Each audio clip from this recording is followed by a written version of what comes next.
Hello అండి, ఈరోజు మన రెసిపీ అండి వడాలండి. వెల్కమ్ టు బాగ్లీజం కిచెన్. Subscribe please. కావాల్సిన పదార్థాలండి: మినపప్పు అండి ఒక పావు కేజీ అండి, శుభ్రంగా కడిగి 6 గంటల పాటు నానబెట్టినండి, మిక్సీ పట్టినండి. ఇప్పుడు మన ఈ పిండిలో అండి మిర్చి, ఉల్లిగడ్డ వేద్దామండి. ఇమ్మండి ఉల్లిగడ్డ కూడా వేద్దామండి. రుచికి సరిపోను సాల్ట్ అండి. ఏమండి మన పిండి మొత్తం కలుపుకుందామండి. ఇప్పుడు ఏమండి మన ఆయిల్ వేడెక్కిందండి. ఇప్పుడు మనం వడ వేసుకుందామండి. మనకి ఎంత సైజ్ అంటే అంత సైజ్ అండి. ఇలా చిన్న ముద్ద తీసుకునండి, ఇట్లా హోల్ వేస్తే సరిపోతుందండి.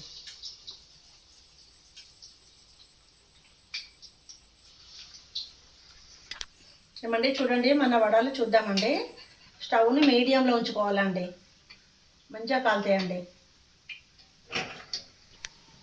ఏమండి మనం పిండి అండి మిక్సీ పట్టి పెట్టుకున్నాక 10 నిమిషాలలో అండి మనకు టిఫిన్ రెడీ అయిపోతుందండి. ఇలా చేసుకుంటే ఏ టైంలో అయినా చేసుకొని తినవచ్చండి. చూడండి ఎంత బాగున్నాయి. ఏమండి మన వడాలు కాలినాయండి, తీద్దామండి. తర్వాత ఇంకా మళ్ళీ వేసుకుందాం. ఇంకా ఉందండి పిండి మనకి. చూడండి ఎంత బాగుందండి.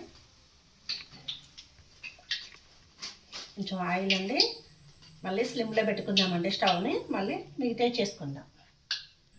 ఏమండి ఇంకా పిండి ఉందండి, ఇంకా మనం చేసుకుందామండి. చూడండి ఇలా హోల్ వేసి ఇట్లా వేస్తే సరిపోతుందండి. కొత్త వాళ్ళు అయితే అండి ఇలా ముద్ద వేసుకొని ఏదో ఒక కవర్ అండి, మనకి ఇంట్లో మిల్క్ ఫ్యాక్ట్ అయితే ఉంటుంది, దీన్ని ఇలానే అండి చిన్న హోల్ వేస్తే సరిపోతుందండి. చూడండి ఇలా తీసి ఇట్లా వేసుకోవచ్చండి. ఈజీ ప్రాసెస్ అండి కొత్త వాళ్ళకి. ఏమండి మన వడాలు చూడండి ఒక్కొక్కటి మనం ఇలా తీసుకుందామండి, తిప్పుదాము. చూడండి బాగుంటుందండి. మినపప్పు బలం కదా అండి, మంచి టేస్ట్గా ఉంటుందండి. చాలా బలం అండి మినపప్పు. తప్పకుండా రెడీ చేయండి మీరు ఇంట్లో. పిల్లలకైనా మనమైనా అంటే తింటే చాలా మంచిదండి, హెల్తీ ఫుడ్. ఏమండి ఎప్పుడైనా అండి ఇవి ఈ మిడిల్ సైజు సరిపోతాయండి. పెద్దగా ఉంటాయండి, ఉడకదండి లోపల పిండి. వడాలు ఈ సైజు బాగుంటాయండి, మంచిగా లోపల పిండి మొత్తం ఉడుకుతుందండి. మన ఆయిల్లో బాగుంటుందండి. ఏమండి మన వడాలు మంచిగా కాలినాయండి, తీద్దామండి. ఇప్పుడు మనము రెడీ అయినాయండి వడాలు.